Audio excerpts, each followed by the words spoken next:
Shiki was your run-of-the-mill troublemaker skipping class, getting into fights, the usual delinquent starter pack, but his life takes a nosedive into what the actual heck territory when some creepy stranger shows up, throws hands, and straight up kills his dad. As if that's not enough trauma for one day, Shiki finds out he's got demon blood running through his veins. Instead of freaking out, he decides to roll with it well, after some understandable rage and train like crazy to master his new powers. Why? Simple. He's got revenge to take, and he's not planning to play nice about it. Alright, buckle up, because this story kicks off with ancient Japanese demon drama at its finest. Ages ago, a nasty race of demons called the Oni roamed Japan, wrecking everything in sight and snacking on humans like they were popcorn. Nobody could stop them until a total legend named Mamo showed up, stormed their base, and took out thousands in one go. But that wasn't the happy ending, oh no. This sparked a centuries-long grudge match between Mamo's bloodline and the Oni, a battle still raging in the shadows today. Fast forward to modern times, and we meet Shiki, a teenager polishing his gun collection. Totally normal hobby, right? While chatting on the phone about how he just got expelled from school. He's not even upset, claims he was sick of seeing his classmates' ugly mugs anyway. Enter his adoptive dad, Tsuyoshi, who greets him with a smack to the head and a demand for answers. The two start trading verbal jabs, Shiki mocking the failing wine shop they run, Tsuyoshi throwing shade about his son being an expelled slacker, until Shiki crosses the line by saying he's glad they're not related by blood. Ouch. Before this domestic roast battle can continue, Tsuyoshi leaves for a delivery. Shiki, wishing he'd been adopted by a rich family instead, starts practicing his aim. But then, boom, an explosion outside. A creepy fog rolls in, and from it, a black mist shoots out, grabs Shiki, and drags him into the street. Out of the fog steps a terrifying old man in white, ready to end him, until Tsuyoshi comes out of nowhere, plowing into the guy with his car and yelling at Shiki to hop in. They speed off, and Tsuyoshi drops a bomb. Shiki is a descendant of the Oni, and the old man was from Mamo's bloodline. Shiki laughs it off, until black mist attacks their car, forcing them to hide in a warehouse. But the mist gets Shiki, trapping him in a web. His captor, Samadare, declares he's here to exterminate pests like him. Tsuyoshi bursts in, revealing that Mamo vs. Oni is no bedtime story. It's been going on for centuries, and he used to fight for the Mamo side himself. Cue epic sword fight, both using the same black mist powers, but Samadare's faster and brutally takes Tsuyoshi down. Shiki snaps, his eyes glowing red, horns bursting from his head, and blood manifesting into guns around him. Suddenly, he's an Oni on full blast regrowing limbs, firing bullets, even shooting a freaking missile at Samadare. The old man barely survives, but before Shiki can finish the job, his transformation burns out, leaving him shaken. Samadare moves in for the kill, but Tsuyoshi throws himself in front of the blade. Even after seeing Shiki's monstrous side, he says he needs no reason to protect his son. Samadare bails when civilians arrive, leaving father and son in the aftermath. Tsuyoshi, knowing he's done for, uses his last moments to tell Shiki to get strong enough to end the Mamo-Oni war. Shiki refuses to accept it, trying to drag him to safety, but Tsuyoshi dies with a smile. Broken and furious, Shiki barely has time to grieve before some random guy on roller skates rolls up and knocks him out cold, carting him off to a place where people like him can become stronger. Screwed.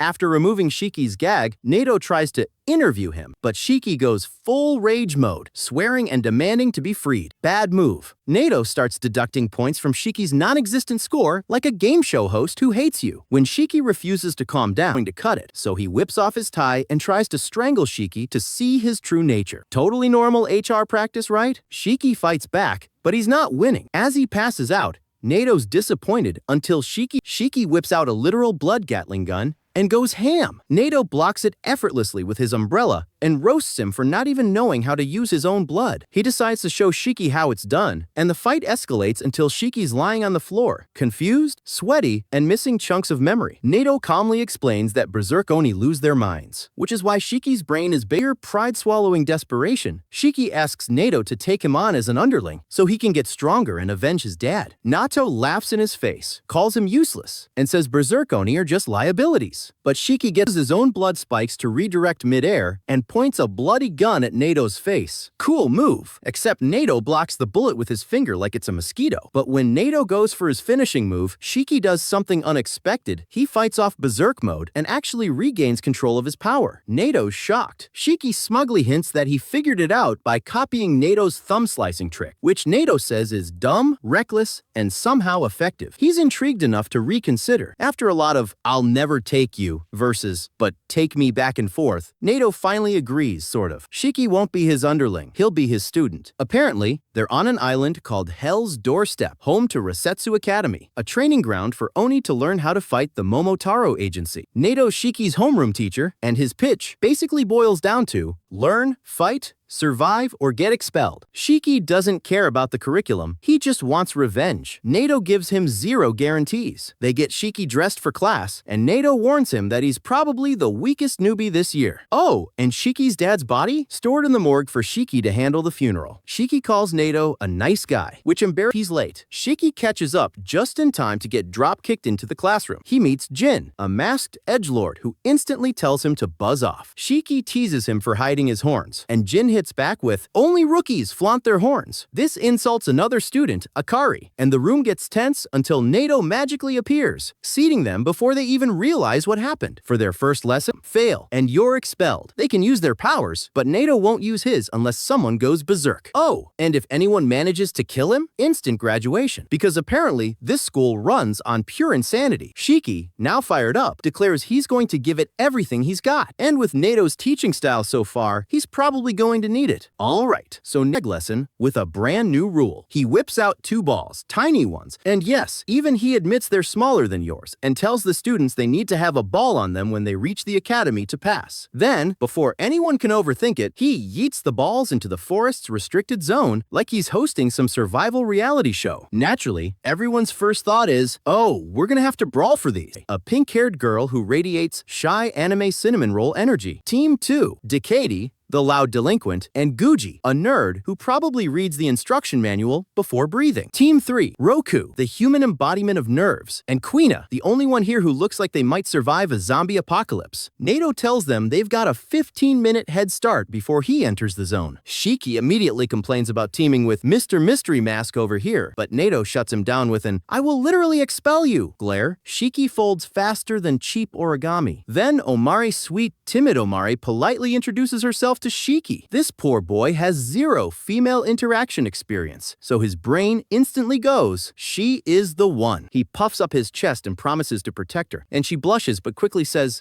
please don't, just don't get in my way. Brutal. She moves to greet Jin, who hits her with stone-cold silence. Omari's self-esteem nosedives, she apologizes for existing, and Shiki, knight in shining stupidity, yells at Jin for making her cry. He even tosses in a "don't ruin your cute face" compliment before going back to taunt Jin, only for Jin to call him a beta. Nado has to cut in and tell him to get moving before this turns into a playground slap fight. Shiki and Jin sprint into the forest, Omar trailing behind like a lost duck. Inside, Jin's leaping through trees like a Naruto extra, daydreaming about killing Nado for that sweet instant graduation. But Shiki ruins his edgy inner monologue by attacking him from behind, announcing he'll prove he's stronger. Jin's into it, removes his mask, reveals some gnarly scars, and then shows off his stitched-up hands. He pops the stitches, bleeds, and morphs it into blood chainsaws. Shiki's jaw drops, and he mutters something about Chainsaw Man lawyers. Jin tells him to scram if he's scared, but Shiki shouts back that he has to fight if he ever wants to avenge his dad. Jin's expression darkens no bonding moment here, just, we'll never understand each other? Shiki bites his thumb, trying to summon his blood gun, but nothing. So he grabs a stick like some prehistoric caveman, while Jin slices down trees with one swing. Meanwhile, Omare hears the crashes, spirals into self-doubt, then perks up remembering Shiki called her cute. She unknowingly walks past one of the test balls, too busy thinking about him. Back in the fight, Jin beats Shiki without even using his chainsaws, drops him like trash, and walks off. But Shiki drags himself up, insisting it's not over. Jin fires a chainsaw swipe at him just as Omare shows up, walking directly into the danger zone because survival instincts skipped her at birth. Shiki saves her but takes a hit, then demands Jin apologize. Jin's like, not my problem if she died from a weak attack. Omare starts chanting, "I'm sorry," like it's her personal mantra, and then nosebleeds herself into summoning a massive female blood titan. Yes, straight out of Attack on Titan, except this one calls her elder sister. The giant slams the ground, nearly squashing Shiki. Jin attacks, but barely scratches her, and Omari admits she can't control it. She collapses from blood loss, and shocker, the Titan protects her. Both boys freak out. Then it starts vomiting blood everywhere, and while Jin hides,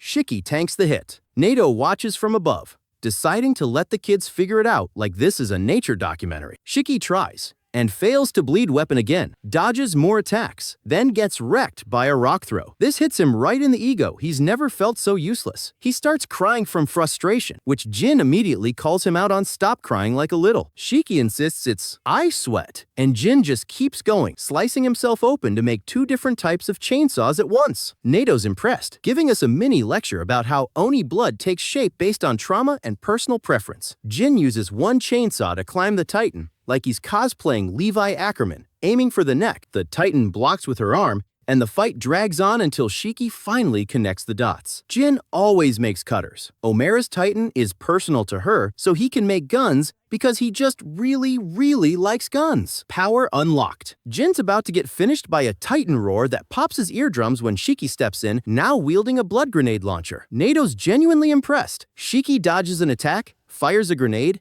and obliterates the Titan in one glorious boom. Jin's stunned. Nato's stunned. The Titan fades away into bloody fragments. Omare collapses, and Shiki's standing there like, yep, totally meant to do that. Jin's still standing there, trying to process Shiki's insane firepower, when suddenly, bam, it starts raining blood, like full-on horror movie weather. But nope, turns out it's just the leftover gore from Shiki's last attack falling out of the sky. Lovely. A second later, it shifts into normal rain. Shiki, of course, is too busy worrying about Homer to care about his newfound storm god status. He takes a step toward her and promptly faceplants because, surprise, surprise, unleashing a tsunami of blood energy leaves you about as strong as overcooked spaghetti. Nato shows up like, yeah, genius, you just drained yourself dry. Shiki tries to play it cool and insists he's fine, manages to stand up for a heroic 5 seconds before collapsing again. M calls him a noob, but even he admits Shiki's power is ridiculous. The real kicker? Shiki doesn't even want treatment for himself. He wants Nato to check on Homer first. That throws Nato off because, seriously, this kid's in bad shape and he's still worrying about someone else. But before Nato can do anything, Jin pops in with a surprise attack. Nato's reflexes save him, and the two square off. When Nato points out Homer might actually die without help, Jin shrugs it off like, not my problem. That's all Nato needs to label him a selfish jerk. Jin doesn't care. He just wants to confirm if killing Nato will help him graduate. Once Nato says yes, Jin goes all in. Blood chainsaw roaring only for Nato to casually block it with his indestructible umbrella. Smokescreen, rubber bullets, taunting Nato's, basically trolling him at this point. He even aims for Jin's injured hand just to make it sting more. That's the end of the recap. Let us know if you want part 2 by leaving a comment in the comment section down below. Also, don't forget to like this video and subscribe to our channel to avoid being virgin forever. See you guys in the next video.